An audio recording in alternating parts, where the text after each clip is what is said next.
नमस्कार। हिमाचल तो मौजूद हुए हैं आपके सामने हिमाचल प्रदेश की दिन भर की ताज़ा खबरों के साथ। तो आइए शुरू करते हैं बिना समय गवाए हुए नॉन स्टॉप ताज़ा खबरों के सिलसिले।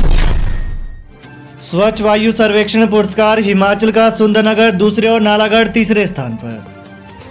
पर्यावरण, वन एवं जलवायु परिवर्तन मंत्रालय ने राष्ट्रीय स्वच्छ वायु कार्यक्रम के तहत राष्ट्रीय स्तर पर हिमाचल प्रदेश के सुंदरनगर और नालागढ़ को क्रमशः दूसरे और तीसरे स्थान के लिए स्वच्छ वायु सर्वेक्षण 2022 पुरस्कार प्रदान किया। वहीं इन दोनों शहरों के लिए ओडिशा के राज्यपाल गणेशी लाल और केंद्रीय पर्यावरण, वन और जलवायु परिवर्तन मंत्री भूपेंद्र यादव की ओर से क्रमशः 25 और 12.5 लाख रुपए की राशि दी गई।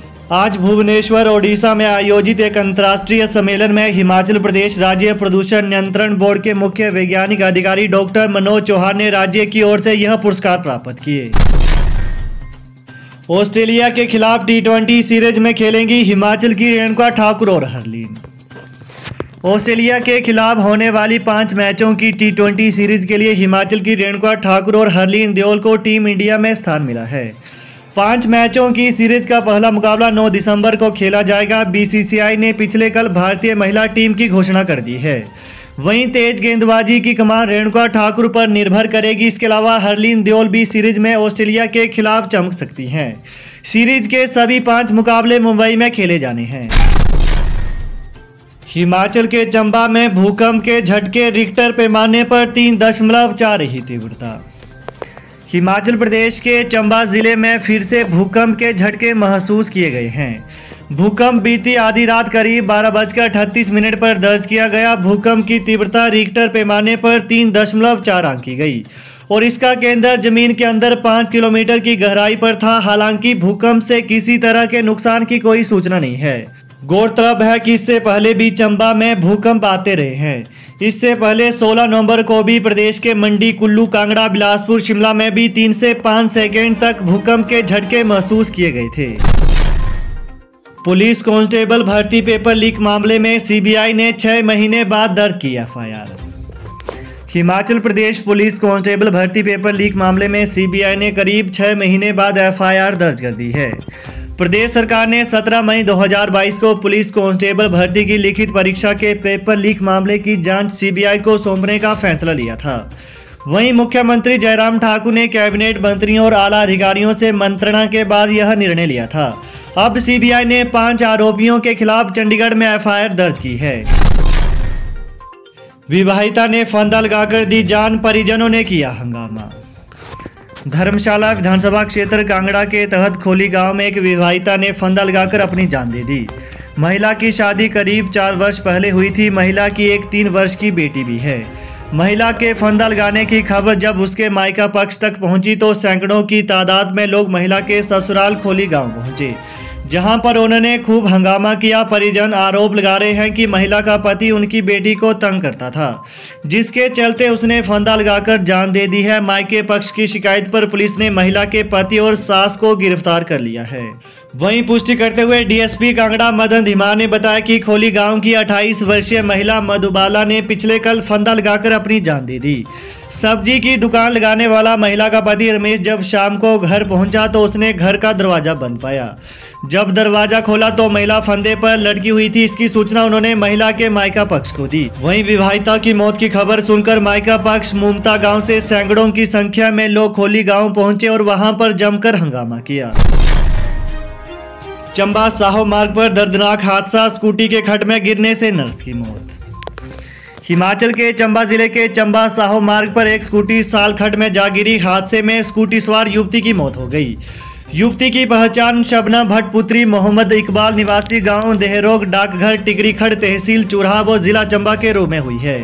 वहीं पुलिस ने मामला दर्ज कर हादसे के कारणों की जांच शुरू कर दी है। जानकारी के अनुसार शबनम CHC साहो में बतौर नर्स सेवारत थी।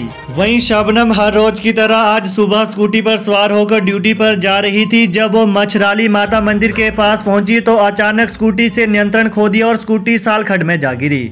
हादसे की सूचना मिलते ही स्थानीय लोग घटनास्थल पर पहुंचे। लोगों ने शबनम को गंभीर हालत में खड्ड से बाहर निकाला और मेडिकल कॉलेज एवं अस्पताल चंबा पहुंचाया। वहीं पुलिस को भी सूचित किया गया। अभ्यर्थी अपना नाम भी नहीं लिख पाए, ठीक माता पिता का नाम देख चकराया शिक्षा बोर्ड। अध्यापक पात्रता परीक्षा के आवेदन फार्मों के कई कॉलम में अभ्यर्थियों ने अंग्रेजी के उल्टे सीधे शब्द लिख दिए। जहां पिता का नाम भरना था उस कॉलम में ADFD लिख दिया है।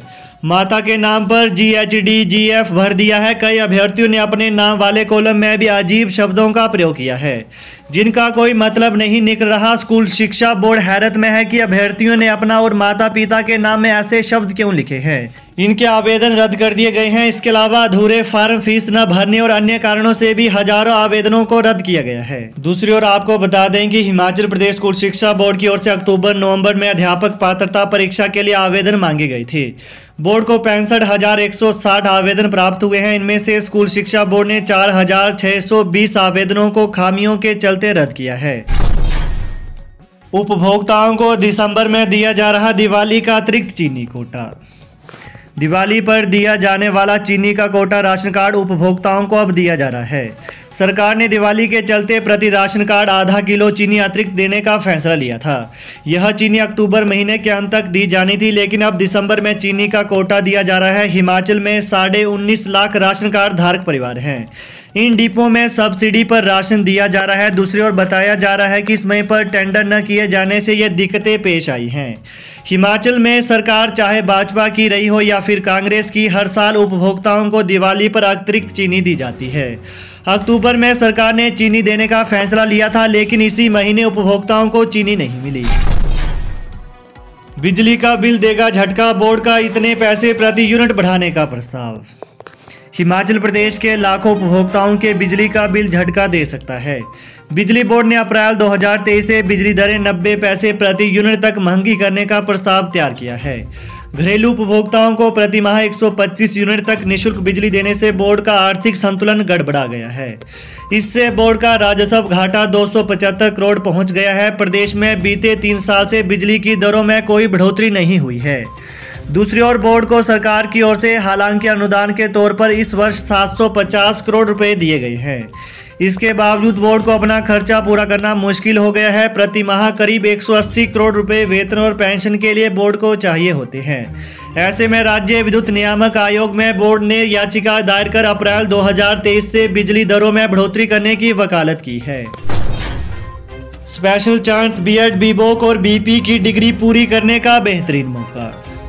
हिमाचल प्रदेश विश्वविद्यालय में साल 2014 से 2018 तक जो छात्र अपनी डिग्री पूरी नहीं कर पाए हैं, उन्हें डिग्री पूरे करने के लिए HPU ने एक और मौका दिया है। इसमें 2017 के B.Voc डिग्री के छात्र, 2014 से 2018 के BP और 2008 के B.Ed के छात्र जो किन्हीं कारणों से अपनी डिग्री पूरी नहीं कर पाए हैं, उन्हें यह मौका दिया गया है। इसके लिए हर सत्र के छात्रों को 5,000 रुपये फीस चुकानी पड़ेगी। शिक्षक के तबादलों को मंजूरी, परमिशन न मिलने से 2000 अध्यापकों की रुकी थी ट्रांसफर। राज्य के सरकारी स्कूलों में 2000 शिक्षकों के तबादला आदेशों पर लगातार चुनाव आयोग से मंजूरी मिल रही है और इससे शिक्षकों को भी बड़ी राहत मिली है। हालांकि इसमें केस टू केस तबादलों के मामलों को मंजूरी दी जा रही है। चुनाव आचार संहिता लगने से पहले 2000 शिक्षकों के ट्रांसफार्मर ऑर्डर जारी हुए थे, लेकिन वो नए स्कूल में ज्वाइनिंग नहीं दे सके थे। राज्य निर्वाचन विभाग से मंजूरी मिलने के बाद शिक्षा निदेशालय ने सभी जिला उप निदेशकों और प्रिंसिपलों को ट्रांसफर किए शिक्षकों को रिलीव करने और ज्वाइन कराने को कह दिया है। राज्य निर्वाचन विभाग ने आचार संहिता के चलते अध्यापकों के ट्रांसफर पर रोक लगाई थी। तो ये है आज दिन भर के मुख्य समाचार। तो प्रदेश की ताजा खबरों को पाने के लिए चैनल को जरूर सब्सक्राइब करें। Thanks for watching. जय हिंद, जय हिमाचल।